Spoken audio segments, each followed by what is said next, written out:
As you walk into the library, 30,000 scooters zooming past you, 1, 2, 3, after the other. They almost knock you down and everybody around sees it. You make it to the library, you're finally sitting down and everything feels like it's going good, except you cannot fucking focus, you cannot study, and TikTok is the only thing that you're doing. Listen, we are about to go on a ride that starts in the clouds and ends in a nightmare. We're kicking things off with private jets, unlimited black cards, and a billionaire romance that feels too good to be true, because usually it is. But trust me, getting scammed in Mexico is a walk in the park compared to where we're going later. We are going to spiral from the sheer chaos of the absolute worst day of your life straight into the darkest corners of the human experience. I'm talking about secret societies hiding in plain sight, rituals in the Egyptian desert that went horribly wrong, and a mother's terrifying confession about her own child that will genuinely make you question what is real. You might want to turn the lights on for this one. Let's get into it. Storytime on the month-long relationship I had with a billionaire, part 1. We're going to call this man Harley. Last year, I was spending a lot of time on the apps because it was my first time actually being able to be single enough to be on the apps, and I met Harley on Raya. He was somebody that on the apps actually didn't have that he was a creator or a founder, because every single person on Raya has that they're a creator or a founder or a producer of some sorts, and this man actually didn't even have his profession on there. He just had his Instagram, and he ended up messaging me, and we matched, and he was about in his mid-40s. He was very cute, like definitely was someone that you could tell was very handsome when he was younger, like 6 feet tall. He had a bit of like a little bit of a dad bod, but not too bad. And he was like very built in the arms and everything. And he just had sent me a very sweet opening message, basically talking about how he loved my energy and my smile. And I thought, why the hell not? We started messaging on Raya a little bit, and he was like, hey, I am going to be going to Mexico for some work next week, but I really want to meet up with you before I leave. I was not going to be able to meet up with him because I was really busy at the time. I was in the middle of looking for a new place in LA after the fires had happened, and I had just been living like hotel to hotel and everything, and he lived in some big fuck off mansion over in the hills of Encino. If you want to know what Encino Hills are, it is a very slept upon area of LA that has lots of very rich people, and it's more in the valley type area. He was like, okay, well, why don't you just come to Mexico with me? And I was like, okay. Still, I did not know what this man did. From his profile on his Instagram, it had just a lot of like very quirky quotes and things. It was like very clear that this man did not know how Instagram worked, because he had like little quotes on there like strive to be the best and shit like that. And then him with his friends eating at the Ivy, having lunch. And it was just kind of unclear what he did, but I could tell that the man had money, because he was like, you should just come to Mexico with me. I will have my private jet pick you up. Like just casually dropping the private jet thing. I was like, okay, let's like jump on a FaceTime and like figure this out, because I don't know if you're a scammer from Ghana and you're trying to kidnap me and sell me into some sort of weird sex slavery or whatever. So let's jump on a FaceTime and let's figure this out. One day I'm staying at a hotel in Silver Lake. I'm staying at the Silver Lake Lounge Hotel, which is very cute and the only hotel in Silver Lake. And it's attached to the Polo Lounge. So there's like a little pool outside and the rooms are really cute and kitschy. And I was just sitting by the pool in my little bikini and he FaceTimed me. I answer, and this man was way more handsome on FaceTime than he was in his pictures. Like it was very clear that his pictures did not do him justice. He had a full beard. He was wearing these really cute little framed glasses, white t-shirt and jeans, and he was sitting by his pool in Encino. We start chatting and he's like telling me about his day, that he had worked out with his trainer and then he was going to have his chef make him some lunch, and then he was figuring out his itinerary and he had to go to Mexico because he was thinking about investing in this tequila company. He's like, I'm actually leaving today, but what I can do is, since you're going to be in LA working and everything, I can just have my jet come back and then pick you up and then fly you to Mexico to meet me there if that's what you want to do, because I'm going to be in Cabo meeting with this brand, so you can meet me there. Y'all, you know that your girl leans into the lore and just does things for the plot. So I was like, okay, sir, like this seems like a good idea, because we had chatted a couple days on FaceTime. I saw his information, and from his name, I was also able to Google him, and Google showed me that this man was a billionaire with a capital B. He actually was also a Nepo baby, and he had been married to a woman that is a public figure. So I knew that if I needed to come after this man, then I could find him, because there were all these different tabloids and things on him. So I knew that he was findable and verifiable. So Harley and I spent the next couple days FaceTiming, and I decided that it was trustworthy and that I was going to go to Cabo and meet this man. First time meeting this man. The day comes around and he tells me that I don't even need to pack anything because anything that I need we can get while we're there. And I was like, all right, bet King, don't tell me that, say less, because I will come up with a very empty suitcase so that we can do hella shopping while we're there. He sends me a black car to take me to the Burbank airport in LA, and I get there, and y'all, talk about you flying private and you're just like, oh my God, I know that this is bad for the environment, but oh my God, this is so easy. You're just waiting in the little lobby. They come and get you. They don't even check your info or anything. They don't even check your passport. You literally just give them your name. They walk you to the tar pit. They walk your ass up the tiny little stairs into the plane, and you're there with your full ass staff. It was the sweet girl that was the flight attendant / cocktail waitress, and then you've got your pilot, and you're sitting there and you get a menu that is just filled with the most delicious things. So I ordered one of everything. I ordered the Bellini drink, a caviar on toast with curdled eggs, frisee salad with lobster, and the clam chowder soup with uni. And I was living in luxury. We land at the Cabo airport. They haul my ass out, and as soon as I walk out into the airport, you're just surrounded by people being like, do you need a ride? Do you need a ride? It's a little overwhelming, but I look over and there's like a little man standing there with my name, Kat, waiting for me with his little driver hat on. He puts me in the black car and they take me directly down into Cabo. We're driving for maybe like 30 minutes to an hour, and Harley texts me and he's like, I heard you landed. I'll see you very soon at the villa. I'm like, okay, great. At this point, I don't know where we're staying. I was assuming it was going to be like Four Seasons or Waldorf or anything, because that's usually where the very rich people stay. But not when you're a freaking billionaire, okay? We pull up to this huge ass gate. They go to the intercom. The gate opens. It is a huge private villa with these tall, tan, very modern building-like structures. It's got a long pathway that on either side is water, full-ass staff, full chef's kitchen, right on the beach. It is called Grayscape Villa, and it is a private estate that is owned by James Purse, the fashion designer. And literally, y'all, this is where the Kardashians stay. It opens. I'm like, where the hell am I?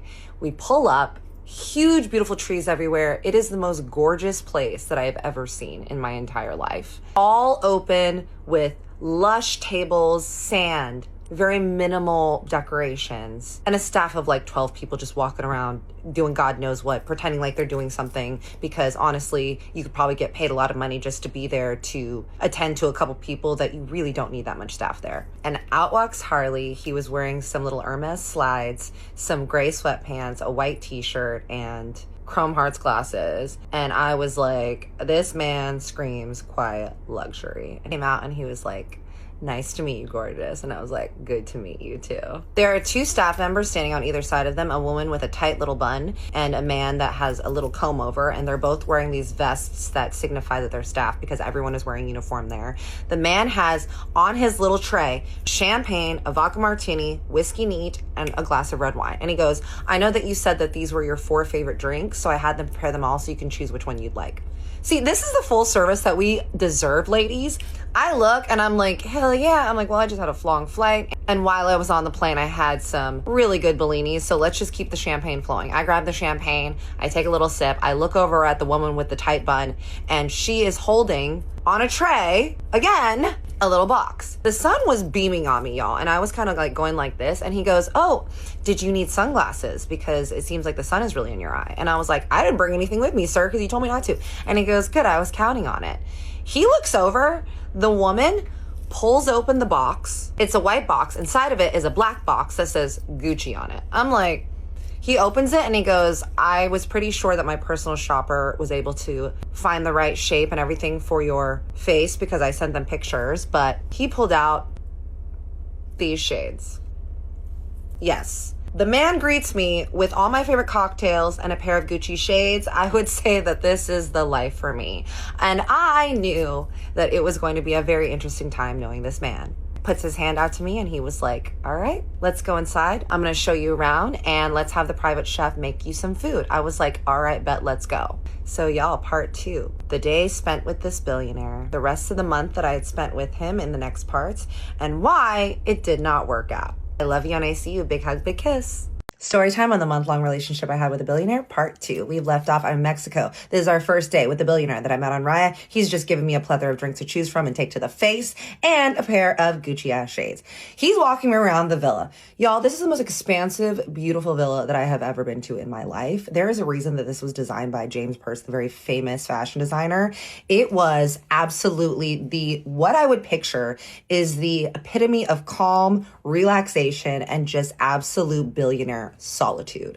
We're walking around and he's kind of giving me the lay of the land. He's like, okay, over here's the private beach. Here's the chef's kitchen and the table. I am taking it all in, y'all. And he's like, hey, listen, I have some meetings that I have to do over Zoom. Can you entertain yourself for a little bit? And then after I'm done with that, we can kind of hit the town. We can go do whatever you want to do. We can go to the beach. We can go and take out some four-wheelers, and then we can go to a nice dinner. And then tomorrow's my actual meeting. So do you think that if I just give you my card, you can entertain yourself while I'm working? I'm like, sir, entertain me is never something you have to worry about when you are giving me a credit card with unlimited spending limit. Like, I can definitely find something to do here. Don't you worry about little old me. He was like, okay, great. He walks over inside to go to one of the bedrooms. I throw on my bikini that I had brought. I had literally only brought my toiletries, my makeup, and 2 bikinis and just like a couple casual wears because I knew that we were going to go shopping. And he had told me like, hey, we'll do all this stuff and then we can go into town. We can buy you a bunch of clothes or whatever it is that you need. I throw on my bikini and I walk out over to the ocean. It literally opens up the yard into the ocean. If you can call it a yard, it's just sand and an open like pathway. This house is just completely open. I walk out and there's 2 attendees just standing out there chilling. And they're like, hi, can we eat something to drink? I'm like, I just had a champagne and a wine, but yes, you know what? We're here. We're in Cabo. Like, let's have a margarita, right? They're like, great. Would you like us to play some music as well? I'm like, oh, do you think that it's going to bother Harley because he's working? And they were like, no, don't worry. The room that he's in is kind of soundproof. And then the music out here with the speakers, it's just going to be for you. I'm like, say less, king. The sweet man with the comb over, this was the same man that brought me earlier the drinks. And there's another girl with a very tight bun as well, but she's blonde and she's different. They're like, okay, we'll get you whatever you need. The dude hustles back there to make a margarita. I am just sitting there, you guys, halfway body in the water, just looking out and thinking this might be the best first date that I've ever been on. The guy comes back out with my margarita and he's like, would you like a snack as well? And now it's probably like 3 p.m. So I'm like, you know what? I could definitely do a little snack. And then I know that me and Harley are going to go to dinner later. So he's like, okay, what would you like? Like, we can make you anything. I'm like, don't say that, sir. And I was like, you know, we're in Mexico. Like, let's have some like chips and guac, a little snacky snack. He was like, oh, what about like some ceviche as well? I really suggest that. The fish is really fresh here. We can make you a really nice ceviche with avocado and some plantain chips and some tortilla chips. I'm like, absolutely. I'm sitting out there looking around and I'm just texting my girlfriends and my gays being like, y'all, I need y'all to see this view. I FaceTime one of my best friends back home in Texas and he's like, girl, where the hell are you? I'm like, look where I am. And he was like, bitch. So I'm sitting there and then I just feel like a hand on my shoulder. And I think it's the waiter. And I'm like, why are you touching me? But okay. I look back and it's actually Harley.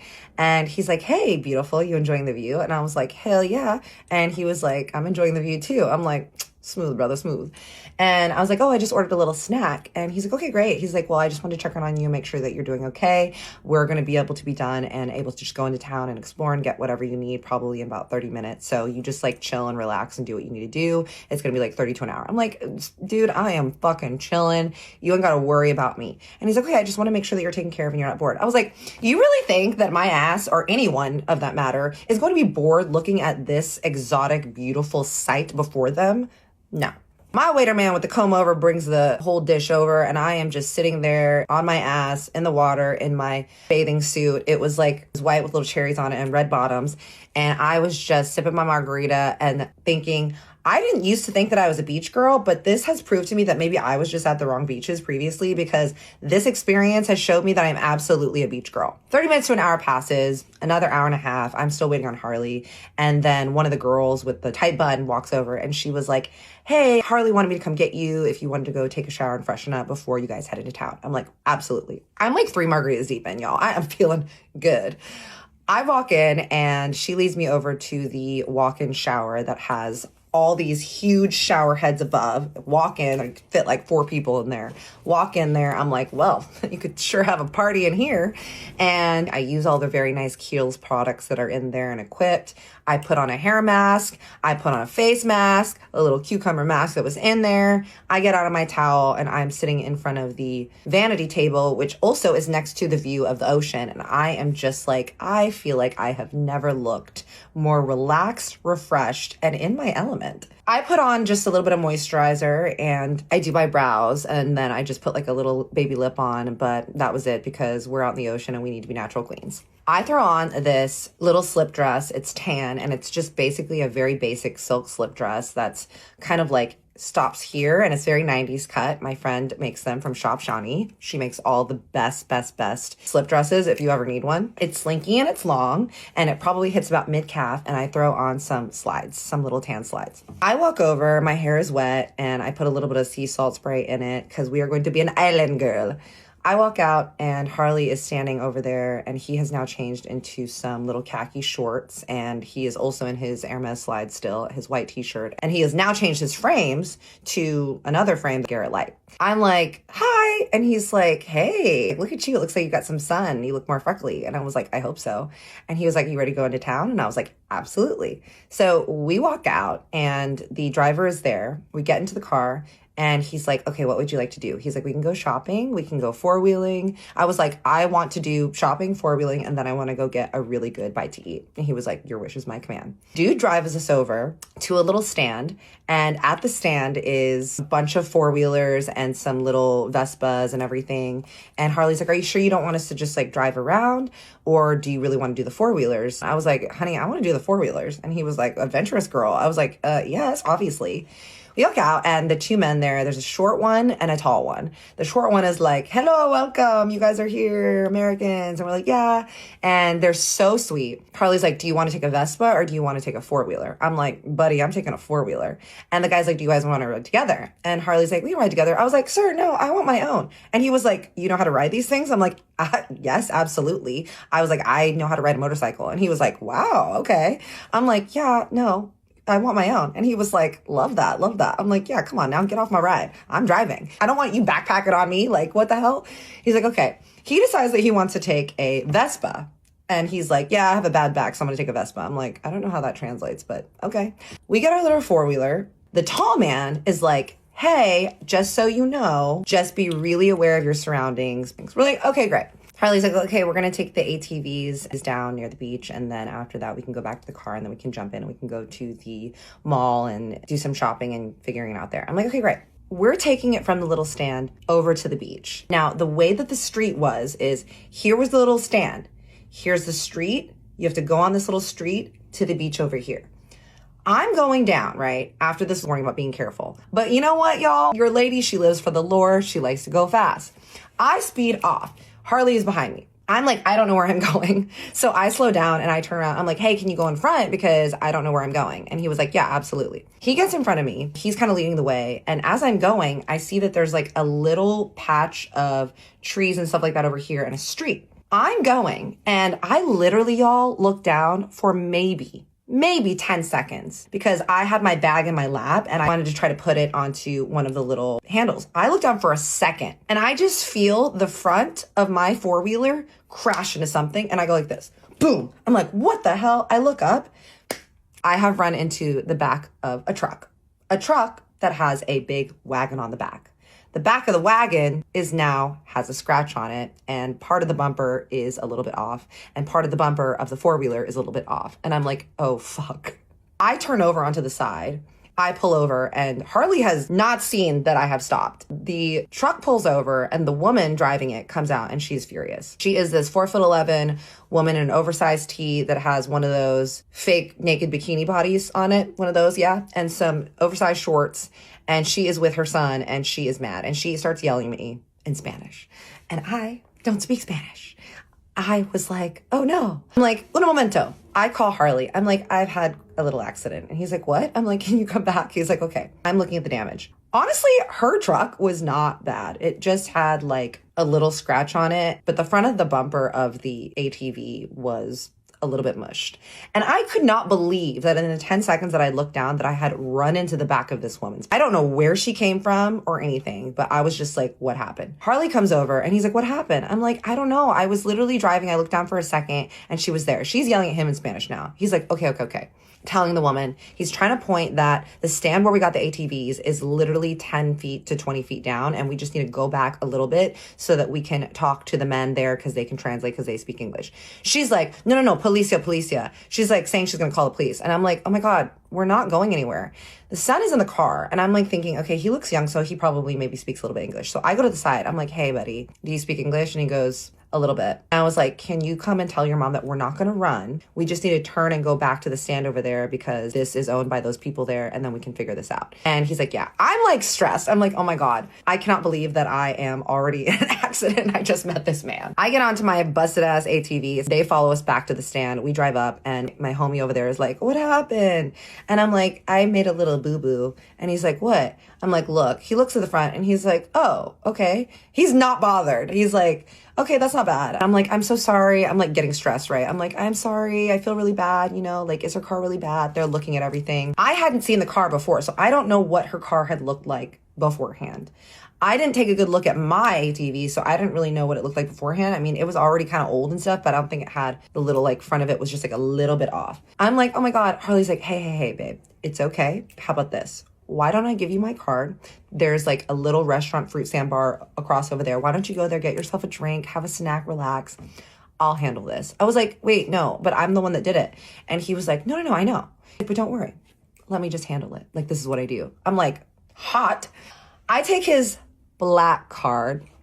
Y'all already know. I'm looking at it and I'm like, ugh, these things are always heavy and they always feel right. Take the card. I walk about maybe like 25 feet to a little stand. It's like a little stand that's definitely targeted towards Americans because it's like margarita, cerveza. I saddle up. The beach is right behind. And I'm like, can I have a big ass margarita? He's like, oh, would you like passion fruit or mango? Because I have both. I'm like, I will have a passion fruit mango mix. Because you know what? I just got into a car wreck. And I'm just sitting there eating like the peanuts there. I want to say maybe like 20 minutes. Like, it was not long at all. Harley comes back up. He's like, well, let's retire the ATVs for today. And what do you say that we get back into the car and have him take us into town and go shopping? And I was like, what happened? I'm so sorry. He's like, oh, don't worry about it. Apparently, this is something they do with the tourists where they wait for people to hit that corner and then they slide right in front of you very quickly and then let you purposely run into them. I was like, oh, shit, really? He was like, yeah, those guys were telling me that it's like a very common scam. I'm like, oh, shit. Well, I mean, I definitely still ran into them. So you still had to pay, right? So that they can call the police.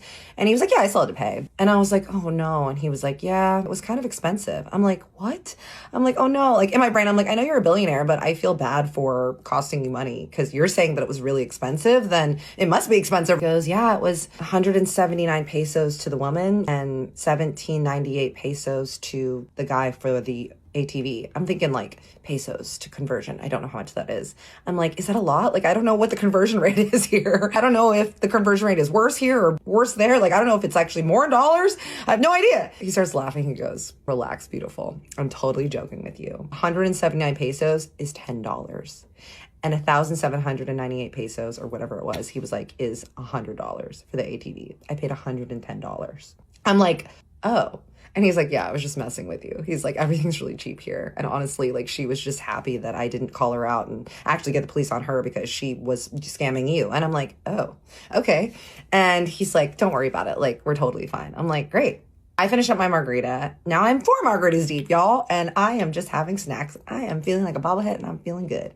He takes my hand and he leads me over back to the black car. We get inside and he tells the driver to take us to the mall. And he was like, yeah, we can go there and you can get an outfit for tomorrow because we were only going to be there for one night. Like, I came, we are going to be there that night. And then tomorrow was his meeting. And then we were leaving that night back onto the plane back to LA.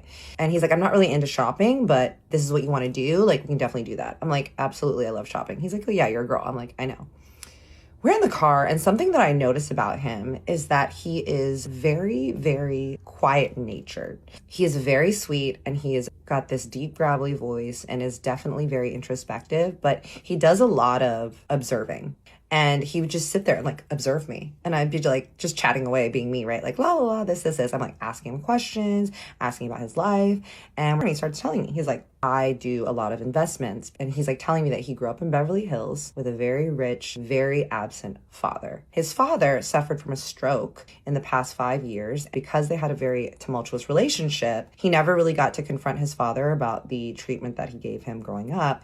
And so now he goes and visits his dad in his big fuck off Bel Air mansion and basically has to visit him, and his dad has a round-the-clock staff of people taking care of him. He's like, yeah, the worst part is that my dad was never around when I was growing up because he was always working. He was not a good father. He had a very bad temper. He was an alcoholic because he was dealing with the stress of his job, because his dad apparently is the #1 manufacturer of a certain material. And so therefore, that's how he made his billions. And then he left all that when he had his stroke. He left the whole business to Harley. And so now Harley is running the business that his father had started, that he resented because it took his father away from him. And so he was telling me that he was trying to make investments on his own to things that he actually cared about to try to get away from his father's legacy. I'm like, this is really interesting. I'm like, tell me more about this, tequila and stuff that you are funding. And I'd love to know more about the things that you fund and the things that are important to you. To the mall. And he was like, absolutely, I'd love to tell you. He gets a phone call. He looks down. He's like, hey, I'm so sorry. These are the people that I'm meeting with. He's like, here, I'm going to give you my card. Why don't you go in there, look around, get the things that you want, and then I'll just be in here because I don't like shopping anyways. So why don't you take like 30, 45 minutes, go over there, get what you want, and then you just meet me back in the car because I'm just going to be in here taking calls. I'm like, oh, you're not going to go in with me? And he was like, I told you I really don't like shopping and I really need to take this call. I'm like, okay. Y'all, he hands me the black card and tells me that I have 45 minutes to go and buy the things that I want. Game on, bitch. So Part 3, my shopping spree. I'll show y'all all the things in the next video that I bought during that shopping spree, and the rest of the trip in Cabo, which culminated in me actually attending the investor meeting with him the next day and helping him lock down the deal. Part 3 coming up. I love you and I see you. Big hug, big kiss. Okay, let's pause right here because the quiet luxury flag is waving so hard it might snap off the pole. This story is fascinating because it taps into that Cinderella fantasy we all secretly have, right? Meeting a guy on Raya, no job description, just vibes, and suddenly you're on a private jet eating caviar with curdled eggs. First of all, the detail about the curdled eggs feels so specific it has to be real, or she has a wild imagination. But notice the love bombing. It's subtle, but it's there. The "don't bring anything, I'll buy you everything" trope. That is classic control disguised as generosity. It screams, I own your experience now. And then we get to the villa, the staff, the Gucci shades presented on a platter. It's performative. It feels like he's playing a character of a billionaire rather than just being one. And then, boom, the ATV accident. This is where the movie script flips. The moment she crashes and he immediately pays off the scammers with a smile, that is the biggest power move yet. He turns a stressful situation, a literal crime scene, into a flex about how little money means to him. It's just $100, babe. He's buying her peace of mind. But honestly, the scariest part isn't the scam. It's how easily he manipulates reality. He's rewriting the narrative in real time to make himself the hero. It's intoxicating, but it's also terrifyingly isolating. You're in a foreign country, completely dependent on a stranger who treats legal trouble like a minor inconvenience. That's not romance. That's a gilded cage. Speaking of things spiraling out of control, that billionaire lifestyle is stressful, but at least she had a private chef. You know what's worse? Having everything go wrong when you have $0 in your bank account. Hey niggas, get ready with me while I tell you what the absolute worst possible college day could sound like, except this is personal experience and this did happen to me. This is one of my days. Wake up super hungover, right? And then instead of it being like the, oh, I'm just gonna go it out hungover, you're like, nah, like this is gonna be a massive thing all day. Like this is going to really, really, really be the bane of my existence for the entire day. Check your phone and see that you have a bunch of missed calls and missed texts from your friends from the night before saying that you ran away from the group and they have no idea where you are. And then to top that off, you also called the ex situationship. Now thinking back to what you may have said, it's all coming back to you. The memory's really coming back. You did in fact confess that you wanted to get back together. Yeah, you did say that. Even if it's not necessarily true, you called him last night and you said that. Now you have the feeling of agony and dread the entire day. Check your phone to also realize that it's only Friday, meaning you had class this morning, and guess what they were going over in math class? the test review. You miss class, but you're like, all right, that's okay. Like, I could still make it in the shower and really just rejuvenate this day and go study and do it all on my own. Get to the shower and realize that they have already sent out an alert saying that the water would be off or cold until 4 p.m. that same day. You say fuck it and take the cold shower anyways in hopes that it's gonna wake you up and energize your body again, but really it does the complete opposite, and now you're just cold and pissed. When it's finally time to get dressed, you start to realize why you've been pushing yourself to do laundry for weeks, and now that you're at the point where it's no return, you have to wear something that you wore days ago. By this point, can the day get any worse? I don't think so, but actually, yes, it can. You go to the study room in your building, and guess what? Someone's in it. So you go to a study room in another building, someone's in it. Every single study room you check, somebody's in that study room. So because you're struggling to find somewhere to study, you decide, okay, maybe this is just a good time for me to go eat something. Let's go get some Chick-fil-A. Get to the student center. Chick-fil-A line, out the fucking door. But that's okay because there's still a sandwich line. Panda Express. Yeah, the Panda Express food is not good, and the sandwich line also has no honey mustard. Now there's nothing edible, meaning you can no longer spend those dining dollars. You gotta use real money. Check your bank account and realize you only have enough to go walk to the dining hall. There's no money. Dining hall menu was actually hidden today, except once you finally get inside and you see who's in there, it's the same man that you texted last night. He sees you, you see him, you know that you see each other, but you both continue to make very little eye contact and pretend that you don't see each other, which makes it even weirder. Run into your amazing friends who happen to be doing just fine. They are nowhere near having the terrible day that you're having, except this time, they're talking about another party. Already realizing the damage you did on Thirsty Thursday and realizing Fucked Up Friday is not going to be any better, you still say yes. Leaving the dining hall, you decide I'm going to go to the library. As you're walking to the library, 30,000 scooters zooming past you, 1, 2, 3, after the other. They almost knock you down and everybody around sees it. You make it to the library, you're finally sitting down and everything feels like it's going good, except you cannot fucking focus, you cannot study, and TikTok is the only thing that you're doing. Waste 2 hours of your time and somebody else is in the library sitting through TikTok, and then on top of that, once you leave, you finally realize you got shit. Quickly walk back to your dorm, and I mean quickly, with pace, except instead of that, your friends clip you, you look a mess, and they make you a sticker in the group chat. Finally make it to your dorm, decide, okay, I'm gonna use the bathroom and then take a nap. Once you get in bed to take said nap, you can't fall asleep. After sitting in silence for 45 minutes of not being able to sleep, huzzah, you were finally able to fall asleep. 30-minute nap turns into 2-hour-long nap, and now you only have 45 minutes to get ready for said party that you agreed to go to. Start getting ready, kind of hate your outfit, makeup is not really doing what you needed to do, so you just decide, fuck it, it's okay, I'm gonna go to the pregame and everything will be good. Get absolutely wasted at the pregame. You don't even make it to the party to actually have some fun, baby. You get hammered at the pregame. Instead of going back to your dorm and resting, which is the right thing to do, you decide, no, it's okay, I'm gonna go out anyways, like I can handle myself, it's okay.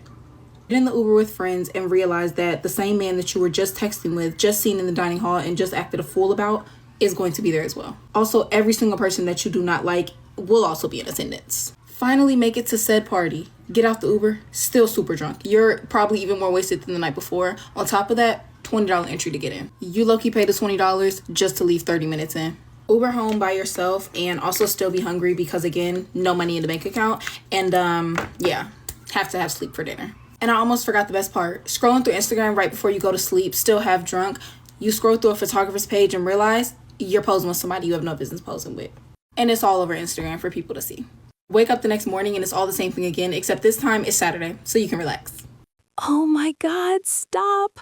I am literally physically recoiling right now because this is too accurate. The domino effect of a bad day is a real scientific phenomenon, I swear. It starts with the hangover, sure, but then it's the cold shower. That is the universe personally attacking you. And notice the psychology here. When you're already down, your brain starts pulling up every bad decision you've ever made, like calling the ex situationship. It's like your mind is bullying you. The detail about the scooters zooming past her, that is the most humbling experience known to man. Nothing makes you feel smaller than almost getting flattened by a freshman on an electric scooter while you're trying to hold back tears. And the dining hall scene, seeing the guy you texted while drunk, making eye contact and both pretending you don't exist, that is a level of cringe that physically hurts. This entire story is the antithesis of that billionaire trip. There's no private jet to whisk her away, just cold water, no honey mustard, and the crushing weight of reality. It's messy, it's chaotic, and honestly, it's weirdly comforting to know we've all had days where the world just decides to say no. But hey, at least her drama was just a bad day and some awkward texts. Sometimes the red flags aren't just bad luck. They're hiding behind a very specific, holy facade. Story time about how I figured out that my ex-boyfriend cheated on me. Okay. Okay, I'm gonna do a little backstory just so everything else makes sense. But basically, my ex-boyfriend, me and him were both, or are both Christian. He claimed to be, like, the biggest man of God. His family would do Bible studies every other day. I would text him, be like, wanna hang out? And he'd be like, can't, like, we're doing a Bible study. And I was like, okay. I just wanted to know, this happened my junior year of high school. I'm now in my second year in college, so it was about 3 years ago. Okay, anyways, we're gonna call him Trey. So basically, me and Trey met my sophomore year of high school, and as soon as I met Trey, I, like, automatically was, I don't want to say I was in love with him, but I really liked him. Because he was very chill, he was very nonchalant, and he was very kind. Like, he was a very, very kind person who treated people very, very well. And this was, like, my first week knowing him. I was like, wow. He had, like, that radiant Jesus glow. And I want to just say that I was a player in high school. I was talking to, like, multiple guys at once. But when I met this boy, something was different. And I was like, I want him so bad. And when I have my mind set on something, I get it. And so he was my mission. I was like, yeah, that's gonna be my boyfriend. And so I was talking to another guy at the time. The other boy I was talking to, he asked me multiple times to be his girlfriend. And I was like, maybe later. Like, I kept rejecting him, and I was like, no, not right now. And then as soon as I met Trey, I was like, oh, yeah, I want him. And I kind of led Trey on, which was wrong, obviously. But I'm going to say, like, 2 months into school, I started talking to him. And then one of my homegirls came up to me and was like, bro, I really like Trey. Like, I really want to date him. Like, he's fine. He's sweet. Like, I like him. And I was like, I felt like she was cock-blocking because she barely ever talked to him. He literally sat at my table. So when I tell you I was so confused when she was telling me that she liked him, I was like, what? Because in my head, I'm like, bro, I talk to him all the time, and I also didn't want to be a bad friend because she was my friend. And she's telling me that she likes him, and I had never told her that I liked him, so I was like, bro, I can't even be mad for her, like. But I was just more confused because I was like, bro, you don't even talk to him. How do you like somebody that you barely talk to? And I felt like she only liked him because I would flirt with him all the day, every single day, all day. And the teacher would even be like, stop flirting. She would say that, and me and him would be like, we're not flirting, bro. Leave us alone. Sorry, I keep switching the angle. Anyways, Alexis comes up to me. Oh, I forgot to say, the girl that likes Trey, I'm gonna call her Alexis. But, yeah, so Alexis comes up to me and she's like, can you put me on with, Trey? I want you to be my wingman, or wing girl, whatever. And I'm like, because I'm not a bad friend, and I don't want to be a bad friend, but I'm like, I like him. How am I gonna, like, set her up in the right way? Because I like him, you know what I mean? And it's kind of my fault because, you know, I was known to liking the other boy because I was a sophomore and he was a senior, the guy that I was actually talking to, and the whole school, dang near whole school knew because they're like, oh my gosh, like, a senior dating a sophomore. Like, they freak out for no reason. But anyways, yeah, she's like, can you please set me up with, him? And I'm like, yeah, I guess. So I go up to him and I'm like, hey, Trey, Alexis likes you. And, you know, I thought he's nonchalant. He started freaking out. He was like, oh, yo, no way, bro. Actually, she's so bad. And I'm like, I didn't actually do that. But in my head, I was like, bro, he thinks she's bad. And me, like, she's literally brown skin and I'm light skin. So I was like, does he have a type? I don't know. Okay, we need to have a talk about the nice guy syndrome, specifically the Bible study variant. This is a canon event for so many people. He claims he's busy with the Lord, but he's actually busy with the ladies. The irony is palpable. What's interesting here is the intuition. She knew. She led him on, sure, which is messy teen behavior, but notice how she clocked that he was nonchalant until her friend showed interest? That is classic ego. He didn't want the friend. He wanted the validation of being wanted by everyone. And the friend asking her to be the wingman? That is a friendship test that she unfortunately failed by trying to sabotage it. But let's be real. She was doing the friend a favor without realizing it. This guy wasn't a catch. He was a project. It's that age-old lesson.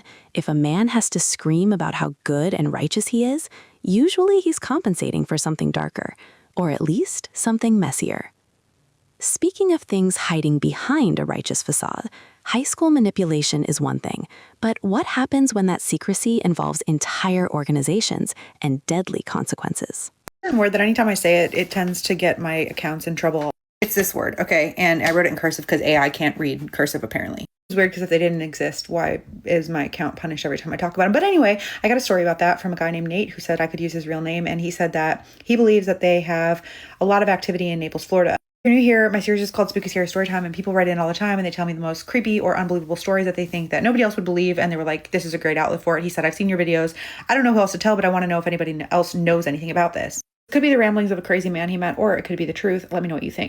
Keep in mind, this account is for entertainment only. These are all just stories that anybody could send in. I can't prove the validity of any of them. He says he graduated college in 2013, and upon graduating, him and his close friends decided that they wanted to take a fun trip just to celebrate. So his best friend's family had a condo in Naples, Florida on the beach. His girlfriend Amber, his best friend, and his best friend's girlfriend all get in the car and they drive to Naples for this vacation.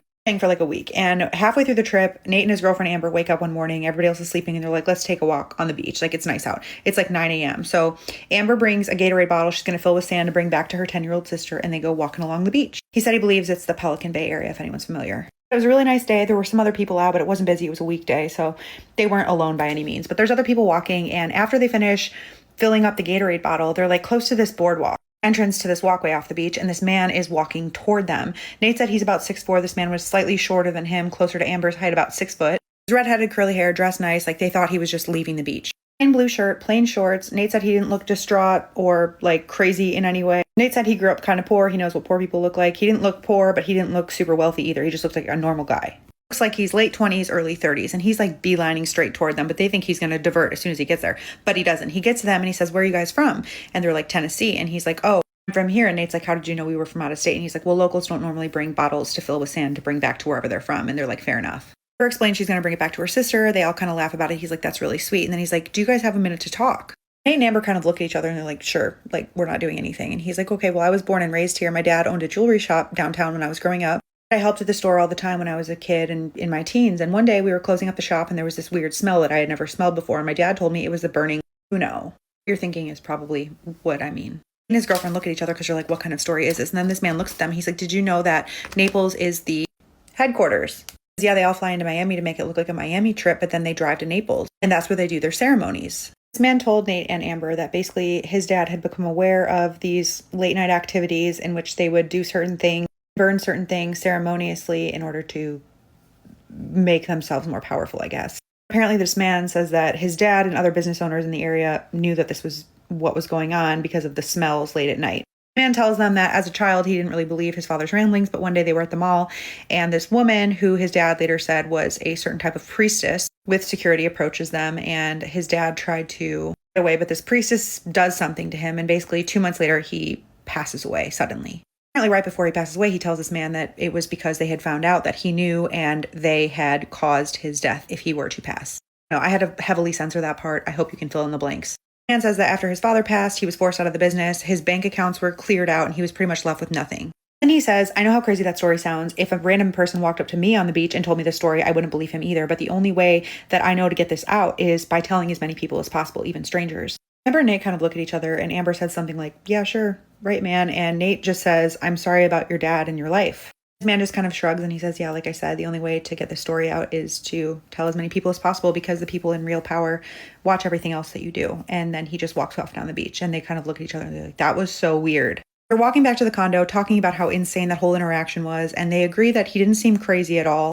We're both hung up on the idea that, like, if this were true, what if this was the only way that he could get this out? So they get back to the condo, they tell the best friend and his girlfriend about it, and they're immediately intrigued, so they start doing some digging. I said it was really weird because at the time they ended up finding out that a company called This Incorporated owned the biggest building in Naples. It says, keep in mind this was 2013, so the internet was not what it is now, and I've tried to replicate this search, but I can't find the same things. I actually Googled this myself, and it is actually shocking how many companies with that name in it are in Naples. But anyway, he says he's thought about this a lot over the years. He's becoming more and more convinced that this man was like telling him some kind of truth, like something about the way that he presented this story just seemed factual, and he's never had like a firsthand account of someone explaining their perspective with this group to him. And he says nothing that he's read about online comes close to this, but he was wondering if anybody out there has any more information. Maybe this man has run into someone else and revealed more details. So that's what he's really hoping for in sharing this story. I was really just looking for any other insight as far as this man, this jewelry business, or if you know anything, if you've encountered him before. So let me know what you think. Keep in mind, take this with a grain of salt, okay? Anybody, like I said, this could just be the ramblings of a crazy man on the beach, but let me know what you think. If you have a story you think nobody else would believe, we would love to hear it. This took a turn. We went from high school hallways to burning rituals in Florida real quick. This story gives me absolute chills because it sits right on that line of crazy conspiracy and disturbing possibility. Naples, Florida being a hub for a secret society, it sounds like fiction, but then you hear the details. The smell of burning, the sudden death of the father after being touched by a priestess. That specific detail about the mall encounter feels so random that it actually adds credibility. Why would you make that up? The scariest part is the isolation. The guy telling the story knows he sounds insane. That's the ultimate defense mechanism of these groups, right? If the truth is too wild, no one will believe the victim. It isolates you. Whether it's supernatural or just a group of powerful people protecting their interests with fear and poison, the result is the same. It's about power. It's about knowing something you aren't supposed to know and paying the price. It makes you look at every closed for private event sign a little differently. And that's the thing about rituals. People think they can control them. They think it's just a game or a transaction. But as we're about to see, when you invite something in, you don't get to decide when it leaves. Snacks in hand, the vibe is set, and once I start, you won't forget. Don't eat too much, cause you gotta stay fine. But come on, bestie, it's story time! Hi, bestie, I missed you. You got your snack ready? You got your, rolling equipment ready? Okay. Now, this story actually took place in Egypt. For the sake of this story, let's call this girl Gina. Well, Gina had to move to Egypt for work. And she was really excited because it's Egypt. Didn't know too much about, Egyptian, ancient, anything. But she thought that since she has to go for work, it's time to, learn a little bit more. So she starts doing some research just to learn about some stuff. She finds all the basic, Egyptian myths and stuff like that with the god. She got bored real quick, so she decided to leave it alone. Just enjoy the experience for itself. Oh boy, did she. Well, she moves there and all is great, right? As she's there, she's learning, and she starts to get close with some of the locals. Not like the tourist locals. I'm talking about the people that know the spiritual side of things kind of locals. The stuff that's not advertised, There was this one specific local that was so nice to her, super nice to her, introduced her to some of her friends. They would go out, sightseeing, do some activity. So it was pretty cool. Until that specific local, let's call them Mary? I gotta get better with coming up with names. I said I was gonna start using y'all names. Call her Christina. One day, when she's hanging out with Christina tells her, hey, I really have to talk to you about something important. So Gina's like, yeah, sure, what's up? Gina basically tells her that you have something on you. I've been felt it. I've been, seeing it on you, but I didn't quite know how to bring it up to you, so I guess this is me bringing it up to you. So Gina's like, what are you talking about? Gina's like, yeah, you have something that attached to you really badly, and it's literally sucking the life out of your life, and you need a cleansing. And so immediately, Gina's in Egypt, So she's hearing this from one of the locals. She's like, yes, please take me to do a cleansing. Boom, they set it up. Cleansing ceremony took place outside of the city, by the desert. That was red flag number 1. Number 2, no phone, no lights, no nothing except candles and fire. Herbs, because they were burning herbs. And even the herbs that, they were burning, she didn't recognize. She said the air smelled like pure metallic, like blood. So she get there, right? And she's seeing all of this. You would think this would be enough for her to turn away. No. Say, Gina, but you're wildin'. Because when they were about to start, they then asked Gina, hey, I'm gonna ask you something personal. Let me know if you want to do it, but just know that we can't do the ritual without it. So Gina's like, okay, what is it? They said, we need a piece of your hair. And she hesitated for a second, but they assure her that it's for her protection. She did it. She did it, y'all. And that's when things started going wrong. So they did what they had to do, right? They go home. After that night, Gina constantly felt watched. It does not matter what time of the day, what she's doing. She always felt like she was being watched. Not like a paranoid watched, like spiritually watched. Something was always just standing behind her. Sleep became very heavy and violent. She would wake up exhausted. Sometimes she would even wake up with like scratch marks on her body, like random places of her body. At first, she thought that maybe she's just like, because her sleep became so violent, she was just like scratching herself without realizing. Until she started realizing that some of the scratches, the places that they're in, it's not places she could reach. Then it escalated even more, because then her mirrors started being a problem. She couldn't stand mirrors. Every time she looked into them, she swore her reflection is lagging. It's by like a millisecond. Enough to notice and enough for it to feel wrong. At this point, we're like 2 weeks past, right? And she's dealing with all of this. It doesn't take a rocket scientist to put together that all of this was happening after that ritual for protection. So she decided, like, I don't think it was for protection. I need to watch her clothes. She started to hang out with the local a little less. Like, the local would always invite her to stuff like they always do. But she's been, like, trying to pull back. In the meantime, things aren't even getting better, because at this point, nighttime, she started hearing whispers in Arabic that she don't even understand. Well, she's dealing with all of this, right? So obviously she had already started pulling back, but genuinely though, she didn't really have to pull back because all of this is actually taking a toll on her. As she's going through this, the local is blowing up her phone like, why don't you go out with us anymore? Why don't you ever want to come out? At first, she was just like making excuses to the girl, but then she started being on the type of time where it's like, yo, all of this that's happening to me might be because you. Fuck you. So she basically said that to her. She didn't say fuck you, but she was like, yo, like ever since you had that protection thing that you told me that was supposed to help me, life ain't been the same. And I really feel like that wasn't a protection thing. So going forward, I really feel like I don't want to, like, I don't feel like we should be friends. I don't want to go out anymore. I don't want to keep in contact. Please stop calling me. All the local said was, you're going to regret this, and hangs up the phone. Rule number 1 of spiritual tourism: do not, under any circumstances, give a stranger a piece of your body. No hair, no fingernails, nothing. This is horror movie 101. The moment she said she gave them a lock of hair, my stomach dropped. This wasn't a cleansing, this was a tagging. The description of the lagging reflection in the mirror is one of the most terrifying concepts I have ever heard. Just think about that for a second. You look in the mirror and you move, but your reflection waits a millisecond. It implies a separation. It implies that the thing in the mirror isn't you anymore. That is psychological warfare. And the scratches in places she can't reach, that's physical proof of a spiritual violation. It shows how arrogance can get you hurt. She thought she was just experiencing the culture, but she was treating ancient, heavy forces like a tourist attraction. And the local friend cutting her off with, "You're going to regret this," that is the final nail. She's not just haunted, she's hunted. Being hunted by a stranger or a curse is terrifying enough, but what do you do when the source of that terror is inside your own home? Or even worse, inside your own child. We've all heard about black-eyed children lore, but a woman emailed and said that her daughter was born a black-eyed child and she thinks it was partially her fault.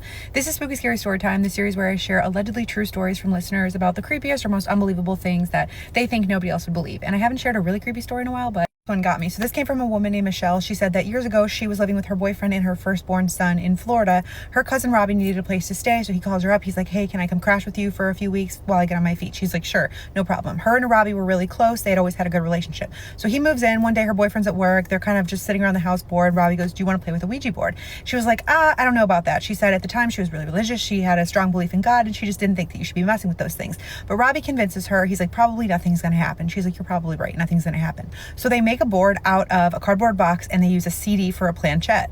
They start playing with the board. In typical fashion, Robbie assumes that she's moving the planchette. She assumes that Robbie's moving the planchette. Then the board starts answering questions that Robbie doesn't know the answer to, and she's like, maybe my subconscious is just moving it, right? Then a pair of closet doors flings open. They're like, oh, it must have been a creak in the house. Then it starts quoting scripture. Then it tells her that she's pregnant and that she's pregnant with a girl. She said, once it said that, it scared me to my core. We threw the board away. She said, I don't know if it was Robbie, but I just didn't want to mess with it anymore. They throw it away. The next day, it's back on the table. She asked Robbie. Robbie's like, I didn't bring it in. Did you bring it in? She's like, no. Still assuming it must be Robbie. So they tore it up, threw it in the dumpster behind the apartment complex. The next day, it's pieced together back on the table. Bent in the places where she had ripped it up. She's still convinced it's Robbie. Robbie's convinced it's her. And she said 20 years later, they still question each other about who put it back on the table. She's like, I'm done with this. She ends up burning the board and then it was gone for good. But she said after that, she felt like there was this presence with her, like something just looking over her shoulder all the time. She said she became super anxious. She was convinced that her boyfriend was trying to her, which is weird because they didn't have any problems leading up till that point. Crippling anxiety, crippling like fear of things that really seem nonsensical at the point. Robbie ended up finding a place. He packed up and moved out. After Robbie moved out, Michelle says she started having these horrible, horrible nightmares, and she went into very graphic detail about what she dreamed about. Use your imagination. I'm not going to scar you with any of it, but just horrible things that nobody should be thinking about or dreaming about. Said she became convinced, like she almost thought she was having like some sort of psychosis. She became convinced that this like spirit or whatever she felt like latched onto her back was showing off, showing her all of the evil in the world. Said, I know it sounds crazy, but there was really nothing else bad going on in my life at the time, and it just felt like this overwhelming sense of fear that fueled every second of my life. So she said, desperate to overcome this thing that was attached to her, she picked up a Bible and attempted to read it, but all of a sudden it was like she couldn't recognize the words on the page. She said, looking at the Bible, it looked like words were ants on the paper, and she couldn't remember the words God or Jesus, and she knew that if she could ask for help, she could be saved, but she couldn't find the words to do it. It was like her brain was on ADHD overdrive. She starts crying. She starts having visions of like mass destruction. Everything is insane. And then she said, she just finally said, God save me. And she felt this overwhelming sense of peace and everything seemed like it was back to normal.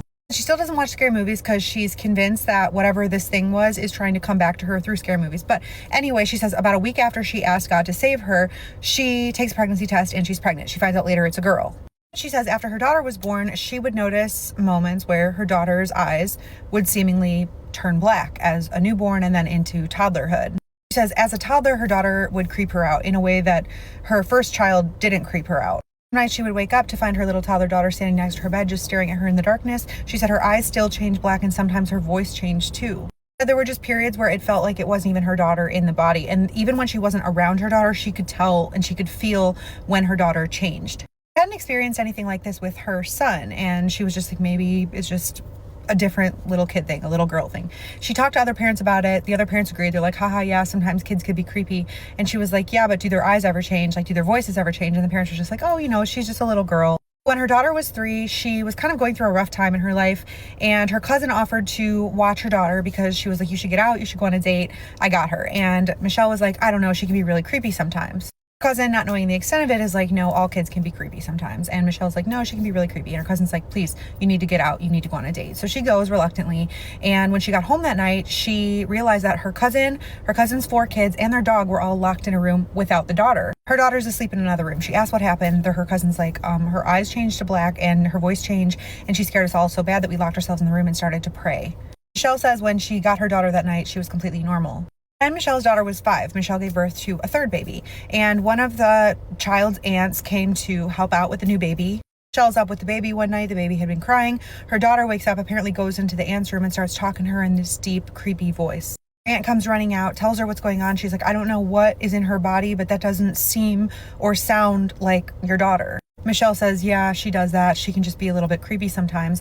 And so her aunt reluctantly goes in the room and tries to calm the daughter down, but the daughter gets worse and worse. She can hear her screaming in the other room, but she said she was nursing the baby. There wasn't really much she could do to intervene. She figured the aunt had it handled. A minute or 2 later, the aunt comes back in the room. She said, that is not your daughter. I'm convinced of it. She locks the door behind her. The second she locks the door, the little girl starts banging and screaming a very non-human scream on the other side of the door. She said the look of terror on her aunt's face was just something that she had never seen before, and they waited a few minutes for the banging and the screaming to stop. They opened the door and they saw the little girl standing in the hallway. She looked at them and then turned and went to bed. That all of the screaming, all of the eye changing, all of the voice changing stopped when her daughter was 7, and she never had another issue. She said up to that point and afterward, her daughter has always been a very sweet girl except for those moments. And she's really just curious if anyone's ever had a similar experience, and if you think it was related to the Ouija board or something else. Is this just a thing that kids do? That she's 18 now, she's doing well. She's never had an imaginary friend, never complained about strange dreams or anything like creepy like that. It was just these moments of this strange behavior that really sent her over the edge. Let her know what you think. If you have a story you think nobody else would believe, let me know your thoughts. This is heavy. This isn't just a ghost story. This is a mother's trauma. The Ouija board is the catalyst, obviously. Never mess with those. But the aftermath is heartbreaking. Imagine looking at your own baby, the person you are biologically wired to love and protect above all else, and seeing pure darkness staring back. The black eyes phenomenon is a classic horror trope, but hearing it from a mother about her toddler hits different. The validation from the aunt is the key moment here. When you're gaslighting yourself, thinking, maybe I'm crazy, maybe I'm just tired, and then someone else sees it too, that locks the door behind you. The screaming, the banging, the voice change, it's visceral. But the saddest part is the helplessness. She couldn't fight it with a weapon. She had to fight it with prayer and endurance. It stopped when the girl was 7, which is interesting. 7 is often seen as the age of reason. Did the entity leave? Or did the child just learn to suppress it? It leaves us with this lingering dread that maybe, just maybe, we are just vessels. And sometimes, something else wants to take the wheel. We have traveled a massive emotional distance today, haven't we? We started with the allure of a billionaire's private jet, laughing at the absurdity of a bad college day, and ended up staring into the void of a cursed mirror and the black eyes of a possessed child. On the surface, these stories seem completely disconnected. What does a girl getting scammed in Mexico have to do with a secret society in Naples or a ritual in Egypt? But if you look closer, there is a singular, terrifying thread that ties them all together: the human obsession with more. Think about it. In the billionaire story, the allure was wealth and status, the desire for a life that is elevated above the norm. In the college story, it was the desire for control over a chaotic life. In the cheating boyfriend saga, it was the desire for validation. And in the darker stories, the cults, the curses, the Ouija boards, it was the desire for hidden knowledge, for power, for a connection to something beyond our understanding. We are constantly reaching for things that are just out of our grasp, believing that if we can just touch them, our lives will be better. We think money will solve our problems, or that a cleansing ritual will fix our spirit, or that asking a board a question will give us clarity. But here is the hard truth that we often ignore because it's uncomfortable. When you reach into the dark for answers, you don't know what is going to grab your hand back. We treat the world, both the material world of money and the spiritual world of the unknown, like a playground. We think we are the main characters who are immune to consequences. The girl on the ATV thought she was just having an adventure until she crashed into a scam. The woman in Egypt thought she was getting a cultural experience until she lost a piece of her soul. The mother thought a Ouija board was just a cardboard game until it followed her bloodline. We assume we are the tourists in these situations, observing safely from behind the glass. But the glass is thinner than we think. The scariest thing isn't the billionaire who might be a criminal, or even the demon in the nursery. The scariest thing is our own willingness to open the door. We are so desperate to feel something, to be someone, that we ignore the warning signs. We ignore the too good to be true red flags of the rich guy. We ignore the gut feeling that says, don't go to that desert ritual. We ignore the common sense that says, don't invite spirits into your home. We invite the chaos in because we are bored with the silence. And yet, there is resilience here too. The college girl survived her worst day. The woman in Egypt eventually cut ties. The mother prayed her daughter through the darkness. We are fragile, yes, but we are also capable of withstanding incredible storms. The question is, why do we keep sailing into them? Why are we so attracted to the very things that threaten to destroy us? Is it because we're brave? Or is it because deep down we're just terrified of being ordinary? So I want to leave you with this thought. If you were offered a key that could open any door, whether it led to $1 billion, a secret truth about the universe, or a conversation with the other side, would you turn it? Knowing what you know now about the cost? Knowing that the reflection in the mirror might lag, or that the free vacation comes with a price tag you can't see? Would you still turn that key? Or would you finally be content with just being safe, sound, and closed off from the madness? Let me know in the comments what you do. Stay safe out there. And maybe keep your doors locked tonight, both the physical ones and the spiritual ones.